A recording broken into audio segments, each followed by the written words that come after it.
티라노사우루스라고 하는 부분은 이제 호모사피엔스의 호모에 해당되는 거고요. 첫 번째 글자를 대문자로 두고 점을 찍고 그 다음에 종명을 써요. 호모사피엔스를 만약 줄인다면 H.사피엔스예요. 다른 종류가 보고된 적이 있는데요. 알고 봤더니 다 그냥 티라노사우루스 렉스. 그래서 사실은 한 속에 종이 하나밖에 없으면요. 네. 속만 얘기도 돼요. 티라노사우루스 렉스를 우리는 굳이 할 필요 호모인 없어요. 거죠. 네. 아니. 인사할 시간도 많습니다. 여러분의 시간을 낭비해드릴 느리지만 쿨한 과학. 랩미팅입니다. 반갑습니다, 교수님들. 반갑습니다. 제가 지난번에 올라온 영상들을 봤어요. 근데 보니까는 왜 이거를 준비하게 됐는지를 얘기를 안 했더라고요. 얘기를 할 필요가 있다고 생각을 하거든요. 왜냐면 이게 처음으로 공룡이 연구가 돼서 논문이 나오게 된 지 지금 199년이 됐어요. 내년이 되게 중요한 해예요. 그러네요. 200년. 200년이에요.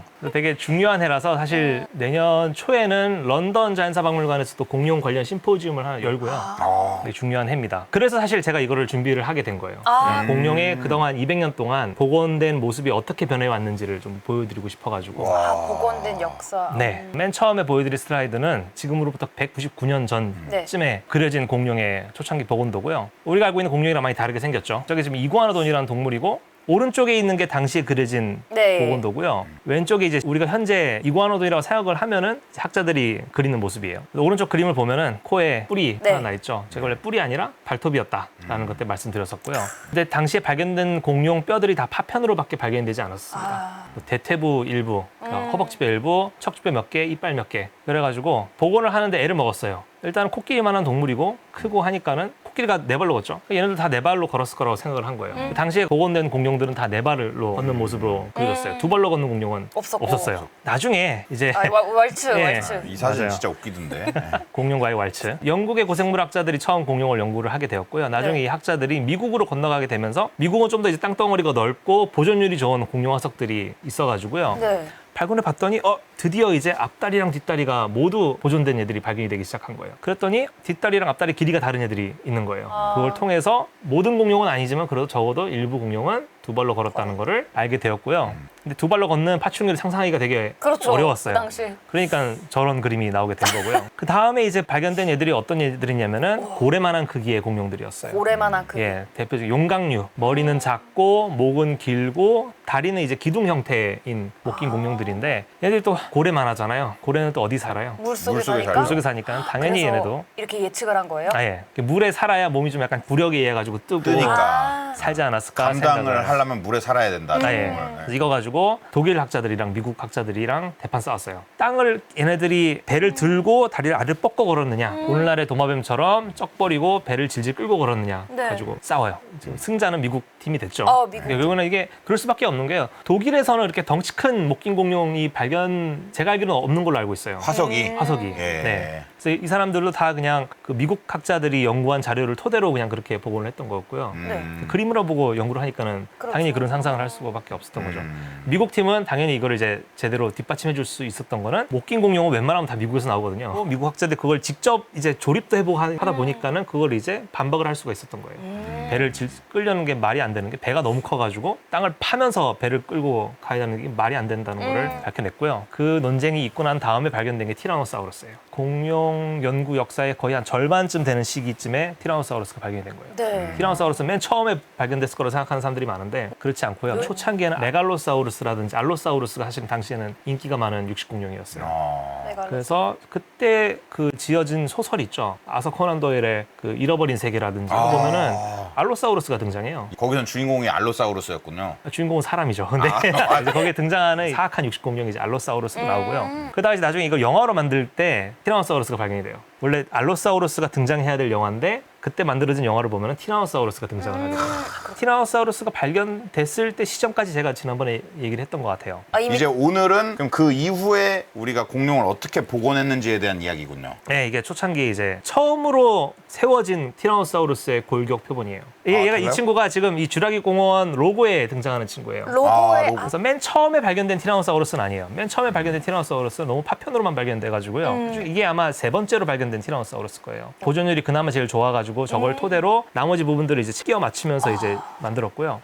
근데 발견되지 않은 부위들이 있어요. 대표적인 게 이제 손가락이 다 발견이 되지 않았어요. 당시에 발견된 육식공룡들이 다 앞발가락이 3개였어요. 티라노사우루스에 대해 아는 사람들은 알겠지만 앞발가락이 2개예요. 2개잖아요. 태어나다만 세 번째 손바닥 뼈 하나는 있어요. 그게 별개의 손가락으로 튀어나오진 않았고요. 살아있을 때는 두 개의 손가락 맞고 있었는데 처음에 이걸 연구를 할 때는 발가락이 생각보다 적어가지고 잃어버렸거나 다른 공룡 건데 섞여 들어왔거나 라고 생각을 한 거예요. 그래서 저 표본을 보시면은 손가락이 세 개예요. 그리고 뒷발도 발견을 당시는 못 해가지고요. 알로사우루스의 발바닥을 확대를 해가지고 복원을 해서 붙여놨어요. 근데 그렇게 할 수밖에 없겠다. 그렇게 할 수밖에 없죠. 네. 근데 우리가 알고 있는 티라노사우루스랑 굉장히 비슷하긴 해요. 세부적인 디테일이 좀 약간 틀릴 뿐이지. 꼬리를 질질 끌고 있어요. 저 때는 당연히 공룡 하면은 학계 분위기 자체가 파충류이기 때문에 굶뜬 동물이고 이럴 수밖에 없는 게요. 당시에 고생물학자뿐만 아니라 이런 기교해부학 연구하시는 분들이 해부학적 지식이 되게 뛰어나신 분들이 있긴 있었어요. 있긴 있었는데 이분들이 대부분 다 유럽 쪽에만 있었죠. 추운 지방에 있다 보니까는 열대 지방에 사는 파충류를 뭐 산채로 데려오거나 했을 때 관찰을 해도 이게 원래 실제 얘네가 살아있던 환경에서의 보여줄 수 있는 그런 민첩함이라든지 이런 거를 못 보여주잖아요. 그렇죠. 네, 그러니까 이 사람들을 보기에는 가져오기만 하면은 다들 그냥 힘없이 늘어져 있다든지 잠만 잔다든지 그래서 당연히 파충류 하면은 굶뜨고 느리고 이런 동물이라고 생각을 했던 거예요. 그래서 그게 저 자세에 반영이 된 거죠. 꼬리를 질질 끄고 있는 모습이에요. 왜 티라노사우루스는 티렉스라고 하나요? 이거 잘 모르시는 분도 계세요. 티라노사우루스 렉스, 티렉스 다 같은 동물이에요. 티렉스는요 이게 학명이에요. 동물의 이름은 두 가지가 있어요. 일반명이 있고 학명이라는 게 있어요. 일반명은 우리가 흔히 얘기하는 개, 사자, 고양이 이런 게 일반명이고요. 호모 사피엔스, 그치. 라틴어로 네, 되어 티라노사우루스 렉스, 아. 트리케라톱스 호리두스. 티라노사우루스라고 하는 부분은 이제 호모 사피엔스의 호모에 해당되는 거고요. 렉스는 이제 호모 사피엔스의 사피엔스에 해당되는 거예요. 아. 종명이에요. 근데 이거를 이제 매번 표기할 수는 없잖아요. 그러니까는 줄여가지고 속명은 줄일 수가 있어요. 첫 번째 글자를 대문자로 두고 점을 찍고 그 다음에 종명을 써요. 호모 사피엔스를 만약 줄인다면은 H. 사피엔스예요. 근데 티라노라는 그 뜻이 있나요? 폭군이라는 뜻도 폭군. 되지만은 원래 뜻은 왕이라고 하더라고요. 아. 네. 아. 그래서 왕도마뱀 왕이에요. 렉스도 왕이라는 뜻이에요. 왕도마뱀 왕. 네, 왕 중에 왕이라는 거예요. H 사피엔스 좀 약간 아주 없어 보이죠? 웃긴다. 우리가 호모에는 우리만 있잖아요. 지금 호모 사피엔스. 오늘날 살아있는 호모 중에는 우리밖에 없죠. 그렇죠. 오늘날 아, 살아있는. 오늘날 네. 그러면 티라노사우루스 렉스 말고 다른 애도 있었어요? 다른 종류가 보고된 적이 있는데요. 아. 알고 봤더니 다 그냥 티라노사우루스 렉스. 아. 그래서 사실은 한 속에 종이 하나밖에 없으면요. 네. 속만 얘기도 돼요. 그냥 티라노사우루스 렉스를 우리는 굳이 할 필요 호모인 없어요. 거죠. 근데 아니. 오늘날 근데 사실 수많은 호모들이 있어요. 아무튼 다양한 종류들이 있어요. 예. 그래서 애매호모하네요. 롯데리아에 티렉스 버거라고 있어요. 예. 네. 근데 표기가 잘못됐어요. 어떻게? 티렉스 할 때 T하고 짝대기하고 렉스라고 해놨는데 네, 점이어야 되잖아요. 점이어야 돼요. 그리고 이탈릭체로 쓰셔야 돼요. 맞아요. 네. 가끔 이제 그런 경우들이 있어요. 뭐 책이 나오거나 아니면 뭐 어디 전시물을 보러 갔는데 학명이 안 누워 있다. 그러면은 이태리기 한 명 누워야 돼요. 학자가 막 눕고 싶어요. 막 안 누워 있으면은 그게 진짜 거슬려요. 너무 그래요. 거슬려요. 맞아요. 학술 발표를 하거나 할 때 제일 태클 걸기 쉬운 게 그거예요. 왜 이탈릭체 안 했냐? 넌 기본도 안 돼 있는 놈이구나. 이유식을 샀는데 네. 앞에 이제 유산균이 들어가 있다고 네. 되는 거예요. B.점 종명이 써 있더라고요. 근데 그 총명을 처음에 어딘가는 언급을 해야 되는데 그 B.점이랑 하니까 이게 무슨 속을 얘기하는 건지 전 그게 되게 거슬리거든요. 분유 탈 때마다 탈 때마다. 여러분도 이제 아셨기 때문에 신경 쓸 겁니다. 네. 티렉스 버거 담당자 있으시면 짝대기 점으로 바꿔주시고 점. 이탈릭체 누워 있어야 됩니다. 두 가지 저희가 피드백 드립니다. 네. 종명이 대문자면 안 돼요. 소문자여야 돼요. 렉스. 그것도 대문자로 돼 있어요? 네. 점 뒤에 띄어쓰기를 해야 돼요. 재밌는 게 새를 많이 공부하시는 분들이 또 공룡을 연구하기 시작했어요. 근데 보니까는 다리 구조라든지 이런 게 새랑 되게 유사하다는 걸 알아냈어요. 그래서 갑자기 저런 그림들이 등장을 하게 되는 그러니까 거예요. 아니 좀 공룡이 이탈릭체야. 근데 사실 지금 그려지는 공룡 모습이랑 되게 비슷한 모습이에요. 이게 띵박질을 하고 있는 공룡의 모습이고, 하지만 허벅지가 되게 두꺼워요. 공룡류들은 허벅지가 굉장히 두껍거든요. 왜냐하면 골반이 일단은 앞뒤로 굉장히 넓어서 이렇게 무릎 쪽으로 향하는 근육들이 굉장히 펑퍼짐해요. 여러분 닭다리 생각하시면 돼요. 공룡들한테 유럽 사람들은 이미 저때 닭다리를 붙이기 시작했고요. 그럼 미국 사람들은 뭘 하고 있을까? 당시 비슷한 시기에 미국에서 복원한 공룡을 볼 텐데요. 지난번에 잠깐 언급했던 그 찰스 나이트라고 하는 공룡 전문 화가분을 소개한 적이 있어요. 근데 그분이 처음에 그렸던 공룡들 보면 닭다리를 하고 있는데 갑자기 어느 순간부터인가 공룡들이 닭다리의 형태를 안 띠기 시작해요. 저게 전형적인 악어라든지 네, 이구아나라든가. 이구아나의 다리를 지금 하고 있는 거예요. 근데 아마 이게 잘못됐다는 거는 찰스 나이트도 알고 있었을 거예요. 왜냐면은 이분이 이것보다 훨씬 이전에 그렸던 공룡들은 닭다리 형태를 띠고 있다가 갑자기 이렇게 바뀌는데 이게 왜 그러냐면은 이분이 이제 미국 자연사 박물관 팀이랑 일을 하게 됐어요. 당시 미국 자연사 박물관의 관장이 헨리 오스본이라고 하는 이분이 굉장히 당시에 어마무시한 사람이었어요. 고생물학계에 정말 영향력이 크신 분이어가지고 이분이 말하면 거의 법인 거고요. 이분이 주장하시는 거에 반대되는 의견을 하면은 학계에서 매장당할 수 있는 그런 위치에 계셨었고요. 공룡의 왕 티라노사우루스라는 명칭도 이분이 생각을 한 거예요. 지금도 그렇게 불리잖아요. 가장 큰 네. 육식 공룡이 아님에도 불구하고 계속 공룡의 왕이라고 불리고 바꾸면 있죠. 넌 매장이야. 이분이 이제 공룡을 연구하는 사람이긴 했지만은 일반 대중들이 공룡을 좋아해까지는 이해했지만은 공룡 하면은 진화의 실패작이라고 생각했던 분이에요. 이제 일단은 오늘날 살아있는 동물 중에 공룡 비슷한 동물들이 자기가 볼 때는 없고 없으니까. 저 때는 이제 새가 공룡으로 분류되기 전이에요. 그러니까는 공룡은 이 사람 머릿속에서는 옛날에 멸종을 한 애들이고 왜 멸종을 했겠냐? 실패했으니까. 우리는 이 박물관을 통해서 생물 역사의 그 실패작들을 보여주는 거다라고 생각하시는 분이고 공룡이 정말 미련하고 굶뜬 동물이라고 정말 믿었던 분이에요. 그래서 다리도 다 비실비실한 도마뱀 다리로 다 바꿔버려요. 그래서 찰스 나이트라는 분도 미국 자연사 박물관 팀이랑 일을 하다 보니까 저런 식으로 그릴 수밖에 없었던 거예요. 정치적으로 의식한 그림이구나. 그죠. 조그만 디테일이긴 한데요. 제가 연구하는 게 갑옷공룡이거든요. 이 그림에 갑옷공룡이 등장을 합니다. 얘네가 두 가지 분류로 나뉘어요. 네. 네. 하나는 꼬리 끝에 뼈뭉치가 있는 애들랑 없는 애들이 있어요. 그래서 보시면은 몸통을 보면은 뼈뭉치가 없는 공룡의 몸통인데 꼬리는 또 뼈뭉치가 있어요. 섞어놓은 거예요 지금. 저걸로 이렇게 막 서로 때리면서 싸웠나? 저 때는 무조건 이제 몸을 보호하는 용도로 쓰였을 것이다라고 생각을 했어요. 네. 쟤네들이 나왔던 지층들에서 발견되는 육식공룡들의 화석들을 보잖아요. 네. 그러면은 종아리뼈가 이렇게 골절된 애들이 되게 많아요. 쟤한테 맞았구나.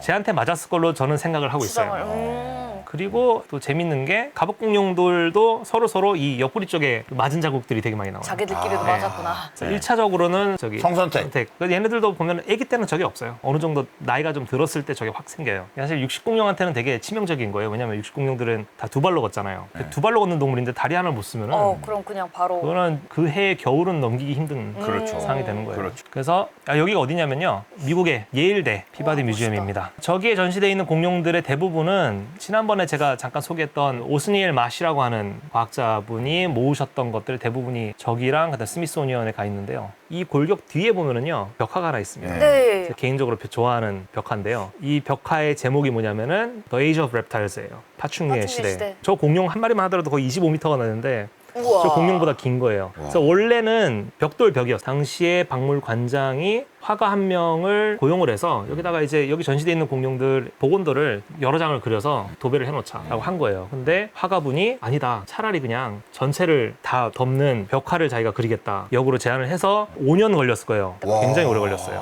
이걸 그리신 분이 이제 루돌프 잘링거라고 하는 분이거든요. 네. 저게 유한 줄 알았는데 그게 아니라 되게 전통적인 방법을 이용해서 그린 거라 하더라고요. 뭐 달걀 흰자랑 그게 암석가루라든지 이런 것들을 이용해가지고 몇 겹을 작업을 해서 저 만든 게 저거예요. 공룡을 좋아하는 사람들 사이에서는 되게 약간 전설적인 작품으로 남아 있습니다. 저도 어렸을 때 저걸 보고는 저런 거 꼭 한번 그려보고 싶다는 생각에 A4 용지 이어가지고 비슷하게 그린 적이 있어요.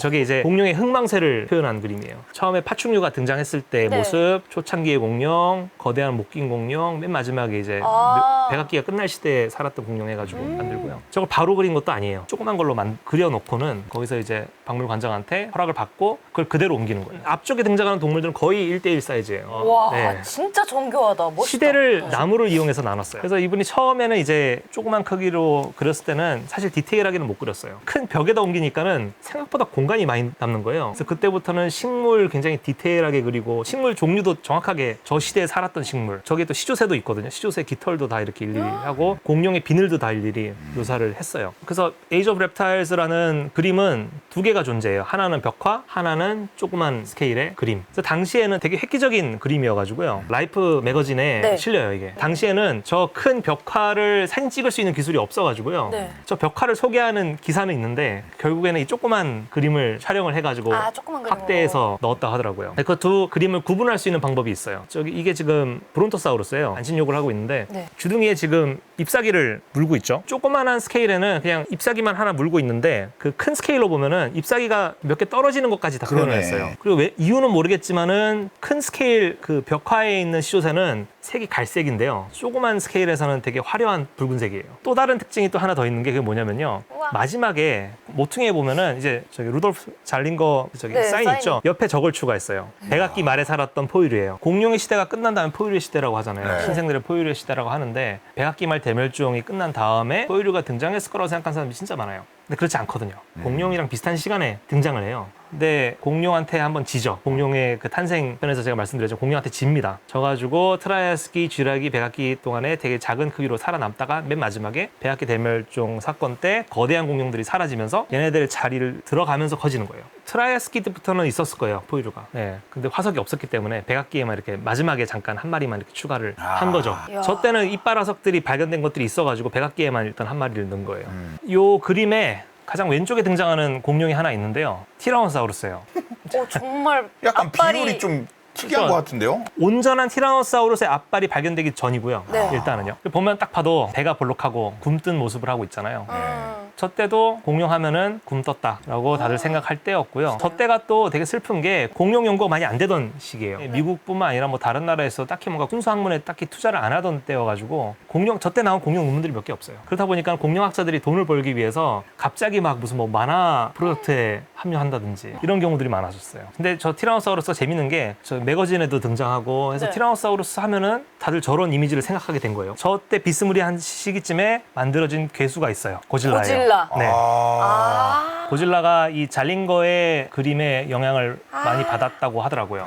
배불뚝이에 꼬리를 질질 끌고 있고 심지어는 저 잘린거의 그림을 보고 따라 그린 그림이 고질라 영화에도 등장을 합니다. 지금 왼쪽에 있는 게 영화에 등장한 네, 우리를 습격한 동물이 무엇입니까? 고생물학자분이 오셔가지고 지금 들어보면 다 틀려요. 근데 옛날에 공룡 시대 때 살았던 뭐 양서 동물이었는데 튀어나와가지고 우리를 좀 괴롭히고 있습니다. 이런 얘기를 하거든요. 저때 저 잘린거의 티라노사우루스가 나와요. 저때 40년대, 50년대 우리가 알고 있는 공룡의 모습에 영향을 받아서 디자인된 동물이잖아요. 고질라가요. 네. 지금 나오는 고질라는 아직도 이 모습을 하고 있죠. 20세기 초반에 나왔던 만화라든지 이런 데 보면은 용의 그런 디자인이 네 발로 걷고 어깨 쪽에 이제 날개가 이렇게 조그맣게 삐져나와 있는 드래곤의 모습을 많이 나오거든요. 그런 형태의 용이 많이 나오다가 이제 나중에는 익룡에 대한 논문이 많이 나오면서 연구에 모티브가 된 것 같긴 한데 그 용들이 익룡처럼 나오기 시작해요. 그래서 은근히 이런 고생물학적인 연구라든지 이런 게 우리의 그런 판타지라든지 SF에 많이 영향을 미치는 것 같더라고요. 그래서 이제 잘린거의 그림에 영향을 받아서 그 다음에 나오는 그림들도 다 꼬리 끄는 그러네요. 동물들도 다 나와요. 그래서 이 작품 같은 경우는 티라노사우루스랑 당시에는 이제 트라코돈이라고 알려졌던 공룡인데 지금은 이제 에드몬토사우루스라고 부르고요. 다리를 보면은 민첩한 동물의 다리를 갖고 있는데 그 육중한 꼬리 때문에 힘들 것 같아. 이상한 동물이 돼버렸어요. 뭔가 부자연스러운 느낌? 굉장히 부자연스럽죠. 네. 네. 신기하게도 요즘 나오는 공룡 장난감들도 다 저런 그림 보고 저 만든 것들이 진짜 많아요. 심지어 색깔도 똑같이 해가지고 요 그림 다음에 요 같은 작가가 그린 건데 네, 와, 이거는 이제 이거는 닭인데? 맨 첫 슬라이드에서 보여드렸던 이구아노돈이에요. 아, 그러네요. 오, 얘가 이렇게 된 거예요? 네, 이렇게 됐어요. 그리고 보시면 엄지발가락이 엄청 뾰족하죠. 저 제사가 완전히 틀렸다고 볼 수가 없는 게 이구아노돈이 이제 네 발로도 걷고 두 발로도 뛰고 할 수 있었던 이구아노돈은 초식이었나요? 육식이었나요? 초식성이었습니다. 초식인데 저렇게 생겼던 거예요? 아, 네. 만화나 영화를 보더라도 특히 주라기 공원도 그런데요. 괜찮아, 조식 공룡이야 하고 막 쓰다듬고 먹이도 주고. 그래서 그거 되게 불편하거든요. 네, 아까 곰봉 있었잖아요. 곰봉도 있고요. 트리케라톱스만 생각하더라도요. 공룡 박사님이 꼭 이렇게 9m의 몸무게 9톤이나 되는 트리케라톱스 앞에 데리고 가죠, 애들을. 게다가 부리도 갖고 있어요, 날카로운 부리. 티라노사우루스 앞다리도 씹어 먹을 수 있는 부리를 갖고 있는데 괜찮아, 얜 초식동물이야 하면서 고사리 잎 하나 주고 이렇게 뜯어 먹으라고 하고 위에 보면 막 1m가 넘는 뿔이 있는데 뿔 있는 동물들 중에 성격 좋은 동물 제가 본 적이 없는 것 같아요. 가축 제외하고요. 그리고 이제 사나워야 몸을 지킬 수가 있어요. 맞아. 라이온킹에서도 나오잖아요. 물소군단한테. 아, 누입니다. 물소가 아니라 누우랍니다. 아, 저 정정하겠습니다. 이게 벨기에 왕립 자연사박물관에 전시돼 있는 이구아노돈 전신골격 전시품을 보고 그린 거예요. 근데 걔네들이 보면 다 이런 자세를 하고 있어요. 저 자세를 취하기 위해서 이거 골격을 세우던 학자가 뼈라든지 꼬리를 감싸고 있던 뼈로 된 힘줄들을 다 부셨어요. 저 공룡은 저 꼬리를 질질 끌면서 걸어갈 수 있는 저런 자세를 할 수가 없어요. 그건 나중에 밝혀진 거군요. 사실 저 때만 하더라도 충분히 연구해서 이런 자세가 안 되는구나라는 거를 낼 수 있었는데요. 그렇게 안 한 거예요. 부러뜨리면서도까지 꼬리를 끌게 만든 거예요. 이분의 또 다른 유명한 작품이 이건 타르보사우루스라고 하는 예. 공룡이에요. 티라노사우루스랑 정말 가까운 사이인 공룡이에요. 진화적으로. 사실 지금도 그렇게 주장하시는 분도 계세요. 저게 타르보사우루스가 아니라 티라노사우루스의 한 종류라고 보시는 분도 계세요. 몽골 고비 사막에서 발견이 됐고요. 우리나라에서도 살았을 가능성은 있어요. 아, 진짜요? 근데 화석이 아직까지 발견된 적이 없고요. 우리나라 공룡 하시는 분들이 많이 곤란했던 적이 있어요. 10년보다 훨씬 더 됐죠. EBS에서 만든 공룡 다큐멘터리가 있었는데 한반도의 공룡 다큐멘터리가 있었어요. 한국 공룡들이 나올 것 같은데 다 중국이랑 몽골에서 나온 공룡들만. 그 공룡 경부고사우루스인가 뭔가 하나 있지 않았어요? 예, 부경보사우루스라는 부경- 공룡이 하나 있습니다. 경부고속도로요? 부경대학교의 팀에서 발굴하고 연구를 해서 이제 부경대학교의 도서관에 가면 그 전신골격 복제품이 하나 서 있어요. 근데 걔는 걔는 이제 학명을 잃었어요. 왜냐면은 신종으로 볼 만한 특징들이 없어서 제가 없앴어요. 진짜요? 박사님이 없었어요? 인사할 시간도 많습니다. 느리지만 쿨한 과학. 랩미팅이었습니다. 감사합니다, 교수님들. 감사합니다. 네, 인사하다 말았는데 이렇게 칩시다 오늘.